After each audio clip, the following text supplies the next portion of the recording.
Hi, everybody. What I'm going to show you today is some joint work that I did with a couple of colleagues at MasterCard, Josh Albright and Wally LaFaro, and it spans over 10 years. I've been with MasterCard for about 17 years and been in various parts of the company, including loyalty solutions, but most of the last 10 years has been in fraud systems.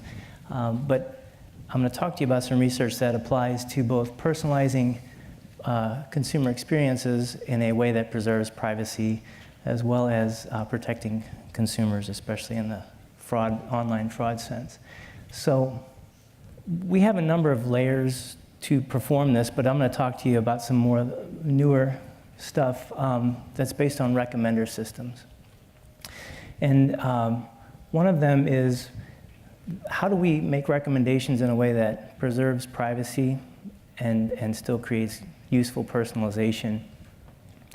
And the other is in the realm of fraud protection in the age of the Internet of Things, trying to figure out whether a purchase is actually being made by you versus somebody who might have stole your information. So I'm going to dive in a little bit more detail into the fraud example, but I will give a little bit of an overview of the personalization one, because that's really where it all started about 10 years ago. Right now, this is actually in our developer center as an experimental API where you can create these personalizations for travel experiences. And what we realized about 10 years ago is that our network of merchants actually captures a lot of information in it. And if we can traverse that network in a useful, proper way, we can get good recommendations.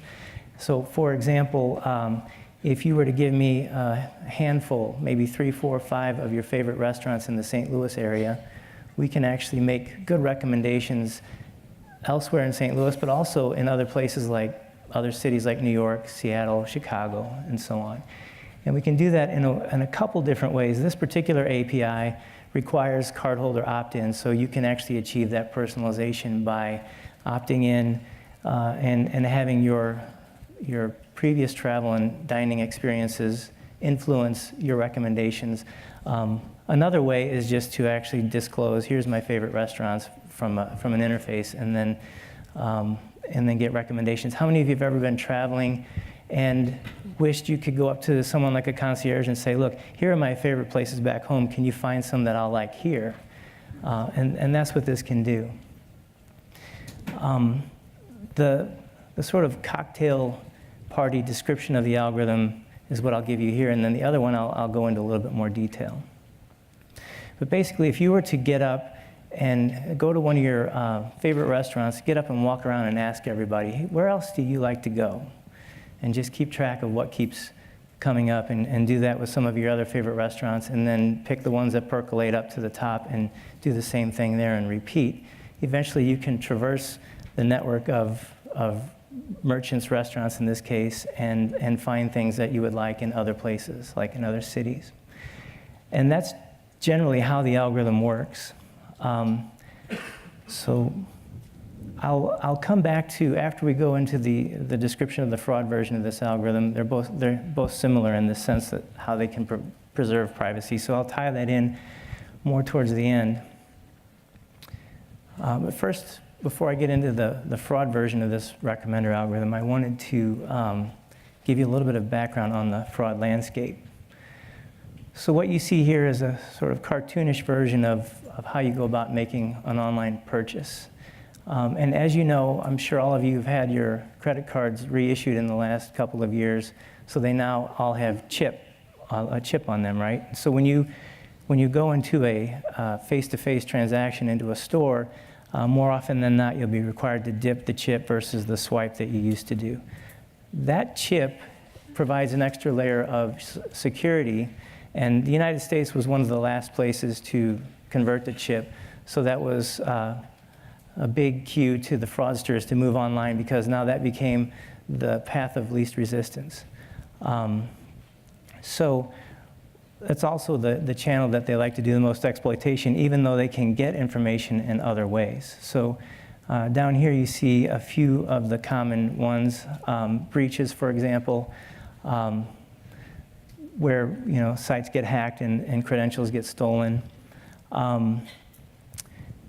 Sometimes skimming, you've probably heard about these scams where a fraudster will put a little thing that looks just like part of the ATM or a gas pump, and as you swipe, it scans your card and gets all that information off the mag stripe, and they can then go online with those credentials and make purchases. Also, account takeover. I'm sure you've all been trained by your employers to watch out for phishing scams, where people can use social networking to take over your credentials, and we're trying to stop all of that because the most common point of exploitation is actually online.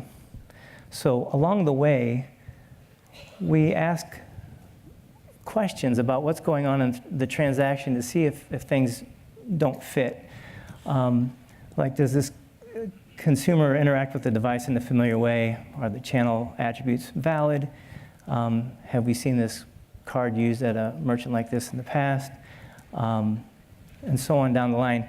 Those three arrows there, the first one is actually covered by one of our acquisitions. They actually do device-level authentication, and they can actually, you could have someone steal your phone and your password, and they would still fail to log in because it would recognize that you're not holding the phone in the right way and you're not typing the password in with the same cadence. And what they're doing is recognizing out-of-pattern behavior. So there's two key challenges in fighting fraud. One is knowing what's normal for you and then recognizing when it's out-of-pattern behavior. And the other is knowing what's typical of a fraud pattern and recognizing when you're falling into that. You'll see an example of this in a little bit. These two other arrows are where techniques like the one I'm going to show you are applied in authentication and authorization. So in authentication, when you conduct an e-commerce transaction, you enter your name, address, billing address, shipping address, various other things, and your card information. And there's a pre-step in authentication where the bank can make a decision as to whether you should be required to step up. Step up could mean you enter a password or you do some sort of a biometric like a thumbprint or a facial recognition. So that's something we have to do carefully because it introduces friction. In the United States, you probably haven't been required to enter a password because that 3D Secure is what it's called. The original version was so cumbersome that it created so much friction that it wasn't adopted by a lot of merchants and issuers. So there's a new version out that's going to be mandated over the next year or so, and we'll see this kind of authentication become critical. And using algorithms like the one I'm going to show you to be able to recognize when you're behaving normally or not, and avoiding that extra friction is improving the customer experience. The next step is the actual authorization where a decision gets made as to whether the transaction is approved or not.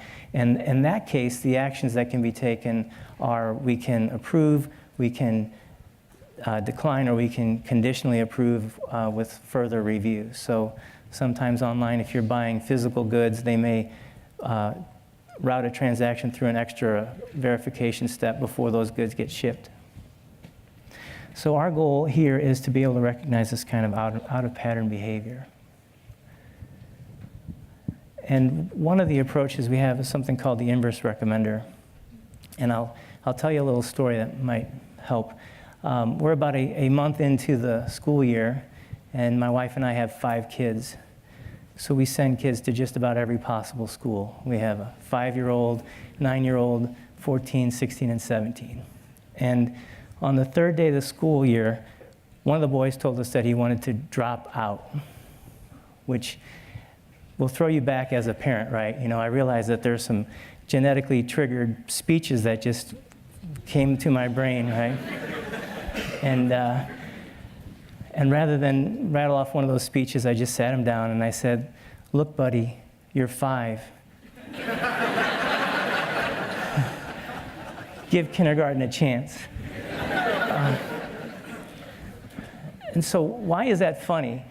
It's because I gave you a little bit of information about my kids, and then I gave you an event. The event was dropping out of school. And that is not at all what you would associate with a kindergartner. But the 14, 15, 16, 17-year-old, that might be more plausible. So the same thing is happening with this inverse recommender. When we have the event in this case is actually a new transaction, and we're trying to figure out, based on what we know about you, your history of purchasing patterns, does it fit?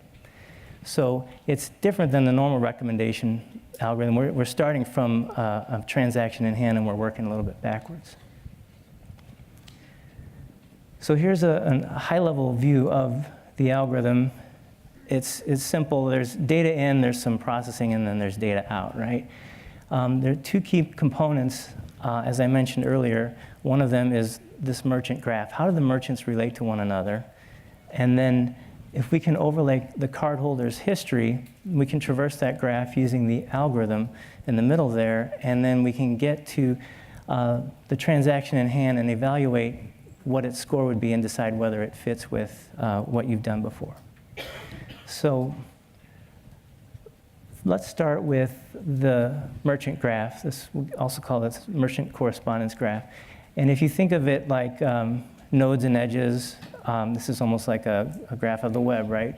The algorithm itself actually is partly based on the PageRank algorithm that Google uses.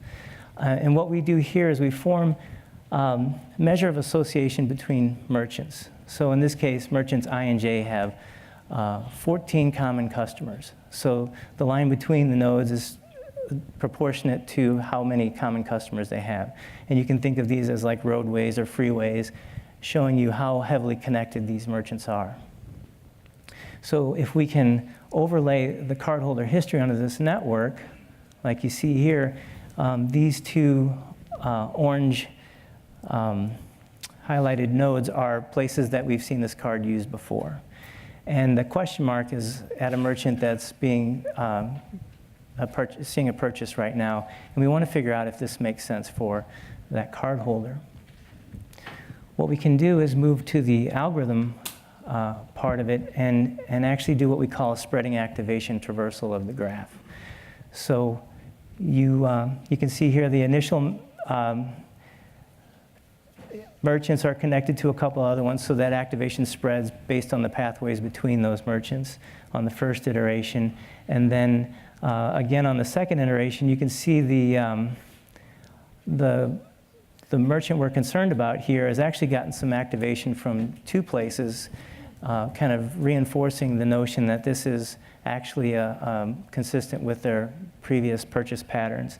And we could keep going, but what we found is in this particular problem, the two-iteration approach actually works well. And you can think of this as like a search party type algorithm. So if somebody went missing, what a detective would do is look at all the places that this person frequents and then kind of branch out from there. And if we don't find them within a certain number of hops from those places, then we're probably not going to.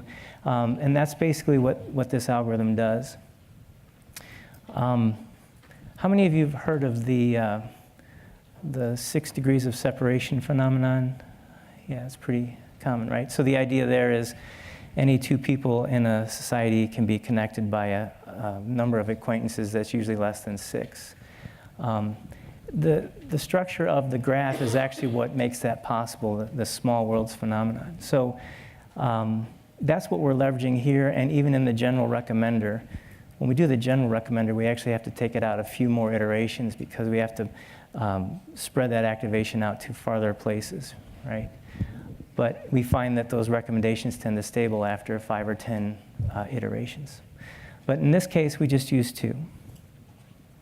Then when we get to the output, how do we interpret this? We actually look at the amount of activation that made it there, and we decide, is that higher or lower than we would have expected for example, if the cardholder had no preference for merchants, if they shopped a little bit everywhere, we would have a baseline, and we can look at the resulting activation here and decide if it's far enough out of pattern that we should take one of those actions that I mentioned earlier. So for those of you who are mathematically curious about how we actually achieve this, the representation on the right is the more intuitive one that people understand. The one on the left, on the right is the actual matrix representation. So this large, sparse merchant graph can be represented as a big square matrix. If you have M merchants, this would be a M by M matrix with just a few values here and there, capturing those links. And then that column vector next to it is where we can put initially all of the cardholder history. And then when we multiply the two together, we get some resulting column vector that is like that first iteration of spreading activation. And then we can take that result and feed it back in here and then get the second iteration. So that's how we accomplish this from an algorithm perspective. Let's look at an example of a card that has been scored over time. In this case, we have about 30 transactions on this card, and the inverse recommender is plotted here, the scores are plotted here, and the lower the value, the more out of pattern the transaction is. And you can see in the beginning, the first 10 or so transaction, there's a little bit of learning going on, a little bit of breaking in. There's a yellow zone that may not show up here very well, but it's marked as a step-up zone. So when a card is novel, first time being used online, or maybe first time being used at all, we may be more likely to be in that step-up zone where we do introduce some friction, do a password or a biometric. But this red zone is where we would entertain the idea of blocking a transaction. What you can see is after a period of time, we kind of settle into here's what looks like normal for this card. And then over here, a couple of oddball transactions, right? It turns out, though, that the fraud was reported over here on this transaction a couple later. And unfortunately, that particular transaction looks kind of normal. It's not in the yellow or the red zone, right? But we had a little tip-off here as to what something might have been going on. And here's where your pattern starts to deviate from what's normal for you and starts to look more like a fraudster's. And in this case, what a fraudster is doing is what they call test and probe transactions. They'll actually go to a site and they'll try and see if these credentials work. Turns out this is a US issued card being used in the UK on a UK dating site. So it doesn't really make sense that somebody based in the US is going to be using their card on a UK dating site. And that would have been the tip-off that something else might be coming. And what fraudsters will do is they'll go into more generic merchants where everyone shops, like an online discounter that sells a variety of merchandise, including gift cards, and they may exploit it there and just kind of blend in. So it's really crucial that we find these out-of-pattern things as quickly as possible. So let me look at time here. This technique is just one layer of several that we're using to address these applications. I gave the examples of how we could use this in authentication and authorization for the transaction level scoring. But we can also use it for attack detection. So if we see what fraudsters will do is they'll go online and sell these lists of cards that they've stolen. And what they have to do is establish some credibility, oddly enough. Criminals got to have some credibility too. And they'll actually show a partial view of the account number and whether the transaction was approved. And that's where they do this massive test probe. So if we see a lot of transactions occurring that are just in some oddball range, we can figure out where that's happening and work back. We can, in real time, figure out when an attack is occurring, or we can do in batch or near real time, we can do breach detection. So we can leverage those anomalous activities and trace back to what they call a common point of purchase. And then we can also identify the typical merchants that are being used for test and probe. Sometimes it's a merchant that's actually been taken over. Let's see here. Here are some of the challenges we faced. I don't want to go into this in too much detail. I think the most important thing here is this is just one score that needs to get factored into a larger solution. So identifying when something odd is happening and taking action when you get that leading edge is crucial, because guess what happens if you don't? Everything that happens after that is considered normal, right? That becomes part of your pattern and it starts to move up. It doesn't look unusual. You've been there before.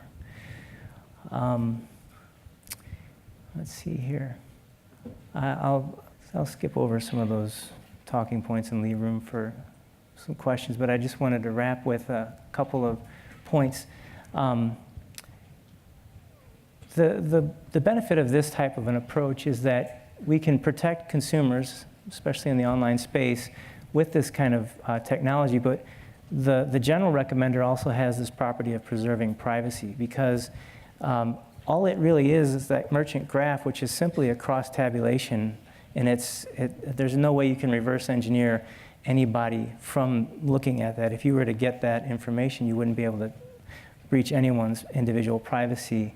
And at the same time, you can still get value out of it, even without having to disclose anything about yourself, except for maybe a few of your favorite places. But you could still do an opt-in and let your purchase history influence those recommendations as well. So with that, I'll open it up to questions.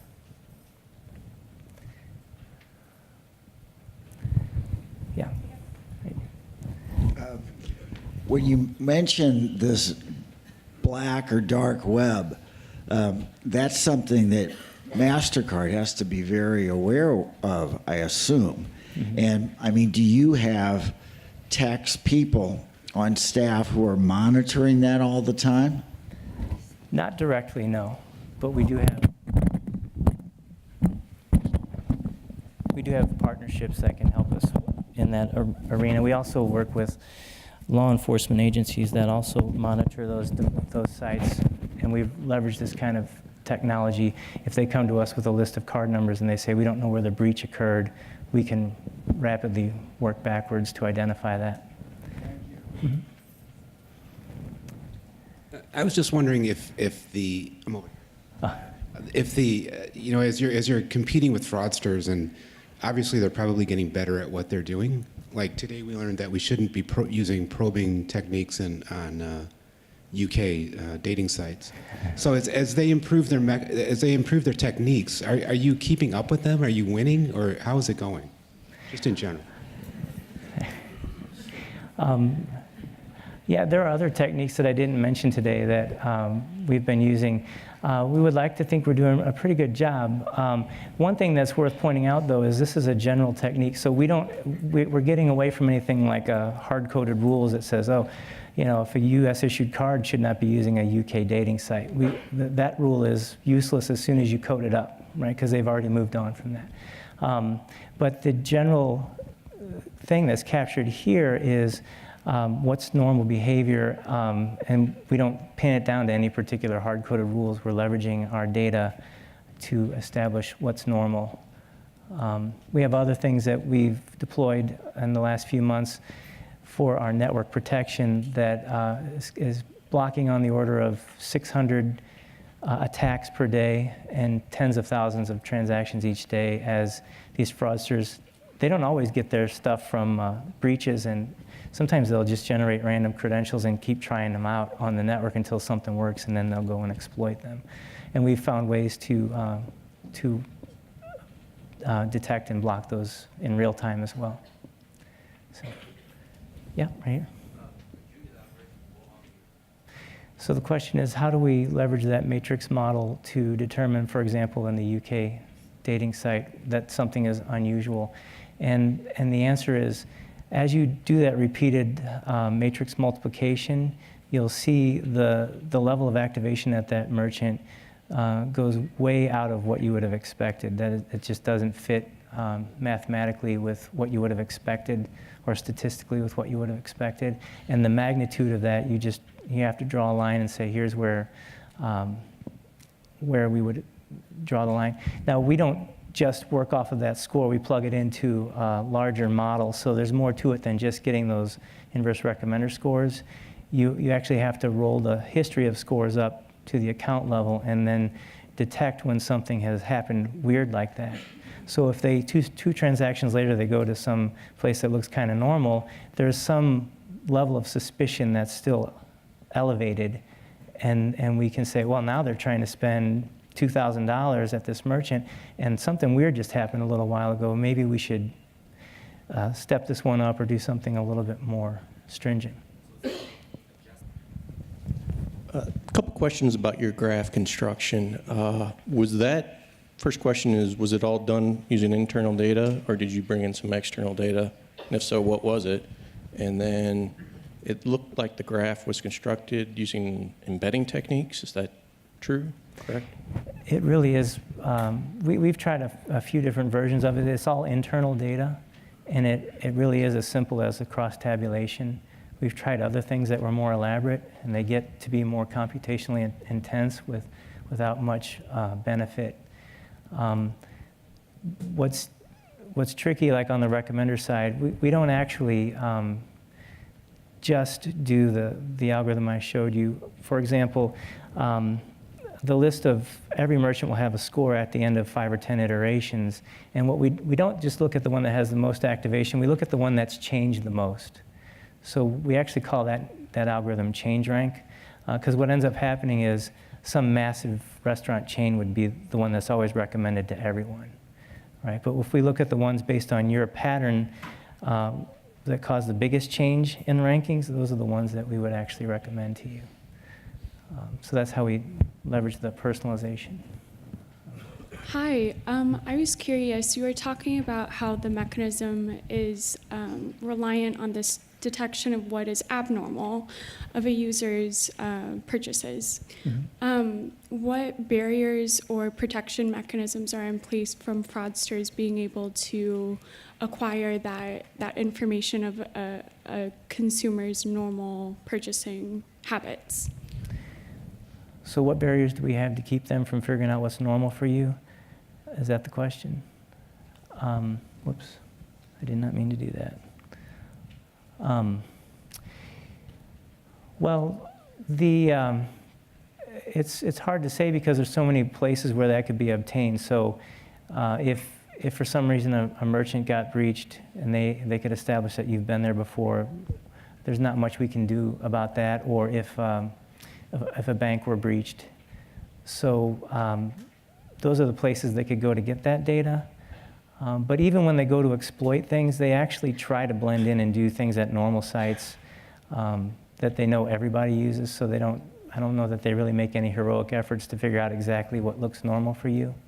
I think they just try to, especially at the point of blending in, they try to exploit it. Where they do get away with stuff is those test and probe transactions.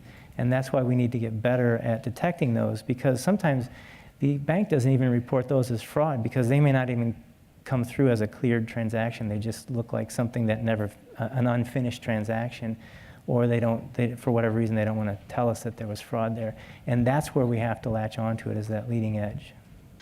So I noticed that it only takes about several milliseconds to stop the fraud. So the time is very short. So how can you do that? Can you introduce a little bit? Yeah, so this particular approach is more used in the batch environment where we have more time. We're actually going through the scaling exercise of getting it to work in real time. But we have tens of milliseconds to make that decision, and we have found technologies that can do that kind of math. That's one of the reasons why it was good news that it only took 2 iterations, because that math it blows up on you really quickly. So there are some techniques that we've used that can speed up those calculations to the point where they could be deployed in real time. So I'm just wondering, like you mentioned the iteration model, and you always predict whether the consumer's purchases is normal or not normal, but the data is not always correct. So maybe if I buy something on the website, but it's my behavior, but you determine it's a fraud, how do you solve that issue, and how do you improve the consumer experience in terms of that aspect? So we were talking about false positives. If that's really unusual, it'd have to be unusual at a very individual level. So, one of the reasons why we have that step-up option is it doesn't put an end to your transaction, right? You may have a little bit of friction, so that's one category of a false positive. If it looks really abnormal, if it's digital goods, then it may cause block of the transaction. But if it's physical goods, it may cause a phone call to be made to confirm. So it's not always just an end of the purchase cycle. It just may introduce a little bit of friction. Okay, this question is somewhat related to the last one. So as somebody of foreign origin, until about 10 years back, whenever I went to India, for example, I would have at least one experience of my MasterCard or Visa being declined. Something needed to happen before I could use that card. So something was being flagged as abnormal. Of course, these days that doesn't happen. So in those days, I had to call a number and say, hey, I'm going to India, so make sure this doesn't happen to me this time. So these days, I don't have to do it. So one explanation for that is the fraud detection models have gotten so much better that you, in fact, know that it's me and it's not a fraudster. Another explanation is there was so much angst because of these false positives, that you made a business decision of you're somehow thinking about the costs of the two kinds of errors and resolving it in some manner based on a business imperative. I'm curious to know, can you throw some light on both of those? Clearly the technology should have improved, but how are you thinking about that other aspect of consumers being mad? Yes. So what we do is we add enrichments to the transactions that the issuers can then leverage when they make their final decision. So the fraud score would be one of those. Another is coming soon is these digital transaction insights, where we can pass information from the authentication world on to the issuer in the authorization transaction. But really it's the issuer's policies that dictate whether you have a false positive or not. And that is what they would do, is weigh the pros and cons of false positives here. There are aspects of models that they might use in-house in conjunction with ours, where they keep track of, well, he has been there before, and that's not so unusual, so let's lower this chance of blocking this. Also, the value of the cardholder is something they can also consider, and we have products that help them assess that as well. But in the end, it's really the issuing bank that has the policies that they wrap around any enrichments that they have internally or what we provide as well. All right. Thank you.